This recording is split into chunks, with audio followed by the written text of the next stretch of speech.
always check your children's Halloween candy. Always. I'm not saying this to fearmonger. To tell you the truth, I realise that most of the candy handed out on a holiday is likely purchased at Walmart the day before and shoved into a plastic pumpkin-shaped bowl. You probably have realised that most sane people don't poison candy or put glass in it or whatever cautionary urban legend you've heard. The only guy who did do that did so to his own son. So, those neighbours of yours, don't treat them like they're criminals. They're just trying to innocently give the kiddos some sweets. This warning regards a phenomenon that has no apparent origin. What I mean is, no one's really sure of where it comes from. The candy in question isn't even so. You can't purchase it in any stores, and looking it up online results in no results. The candy, this aforementioned phenomenon, appears to be that of a cinnamon jawbreaker, not to be confused with the Atomic Fireball brand or any other similar sweet. It may resemble a red-tinted gumball or a red lollipop with no stick. The point being, it's rather generic in appearance, which makes it tricky to spot the real deal. The candy is sometimes branded under H.H. Sweets Company, a corporation that doesn't exist, at least not one registered by any agency since 1999. If you search the internet, you might find some H.H. Sweet businesses, but I assure you, they aren't the real deal. Merely a namesake coincidence.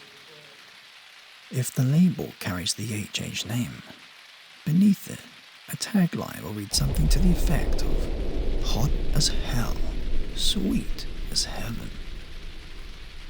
Not all the candies sport the branding, but it certainly helps to spot it. This is why I advise, if you find yourself or your kids with an unmarked red candy, the safest bet is to throw the sucker away. Documentation of the phenomenon only dates back to 2007, but there's the possibility that it's gone on for far longer. As of this recording, a known 9 people have ingested the candy, 4 of which being children under the age of 18. Each case has happened on October 31st, with the most cases occurring during 2016, with a total of 3 victims. The only clues as to the candy's appearance and branding is through the eyes of witnesses and the subsequent investigations of any nearby opened candy wrappers.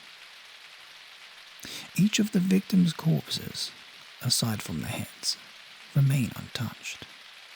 The heads, however, are where things get strange. Each of the heads is completely burnt, like a used match. This would make identification of the victims troublesome, except for the fact that fingerprint analysis lent itself fittingly to the nature of these deaths, considering the hands of the deceased were completely intact. None of the 9 victims were related in any way, with the only exception being a father and his 9-year-old daughter, Andy and Mary Kay Winfield from Lexington, Virginia. All the others shared no relation, other than the aforementioned candy.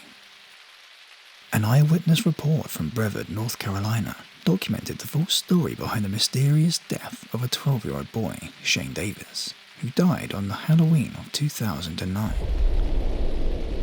I was leaving the pharmacy around 8:30 when it happened. Davis was walking down the block in a zombie costume. I didn't even notice him at first because it was dark, and the costume was dark, but then there was this flash of orange light, like someone lighting a candle. I turned around and this heat wave hit me in the face, and the smell, oh Lord, it smelled like cooked meat. His head was on fire. There were people screaming, but there was nothing we could do. He screamed only for a moment, then he hit the pavement. I'll never unsee it. There were rumours it was a hex from a witch or something, but I'm not a superstitious man, but when you see something like that, superstition doesn't seem too far off, you know? Similar reports were documented for many of the other victims. Shortly after ingesting the candy, the victim's head would burst into flames, and soon thereafter, the victim would succumb to the injury and die. Many rumours and theories have since popped up surrounding the deaths and candy. Many include witches and spells, but some have garnered significant following beyond regional folklore. One of the most popular rumours cites the deaths as a result of the 1782 execution of Hyson Cassidy, H.H. Cassidy, a candy maker from Onondaga, Virginia. The site of the first documented death from 2007.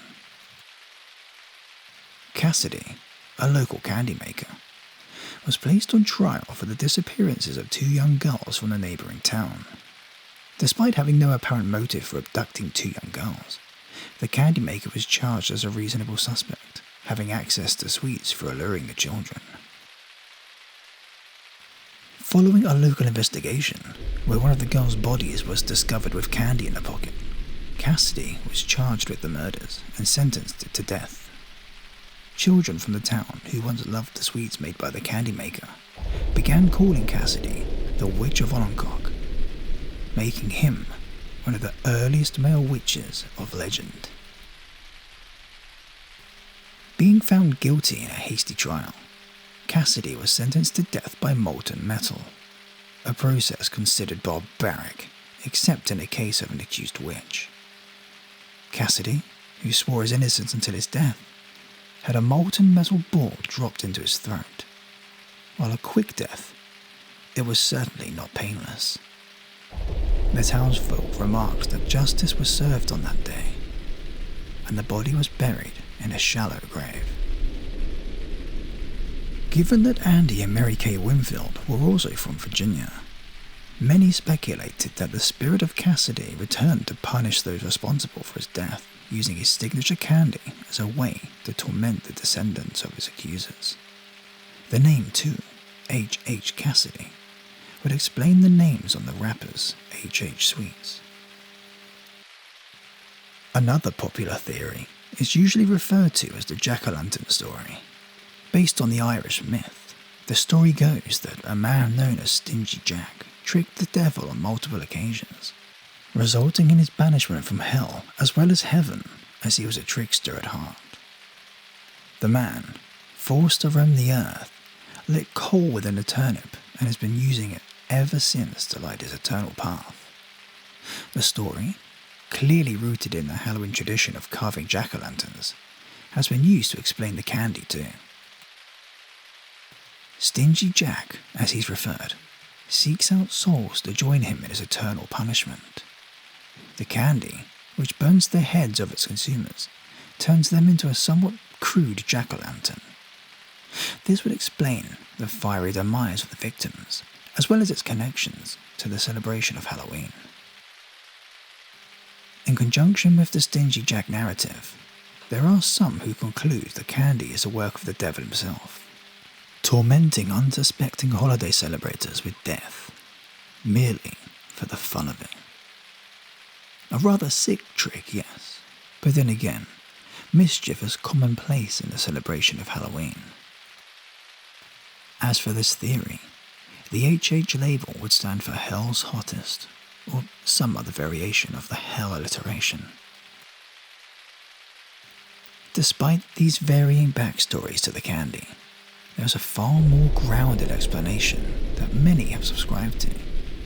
Rather than reading into the H.H. Sweets mythology, some conclude that H.H. Sweets is precisely what it claims to be, a candy company. The motive for committing these crimes is, at large, still a mystery. But this theory cuts out the claims of ghosts and devils, suggesting instead that a select few sickos had the willpower to conjure up sweets with the intent to kill. In the end, no one theory is correct, at least not one that can be confirmed by traditional means. A candy that is, for lack of a better term, supernatural, can only be explained by the supernatural, making it extremely difficult to verify any of the information regarding it. If you wish to avoid the grisly results of the candy, it's advised to always check your children's Halloween candy. Better yet, avoid the trick-or-treating tradition altogether. Or, if you're highly concerned, perhaps it'd be best to simply skip Halloween altogether.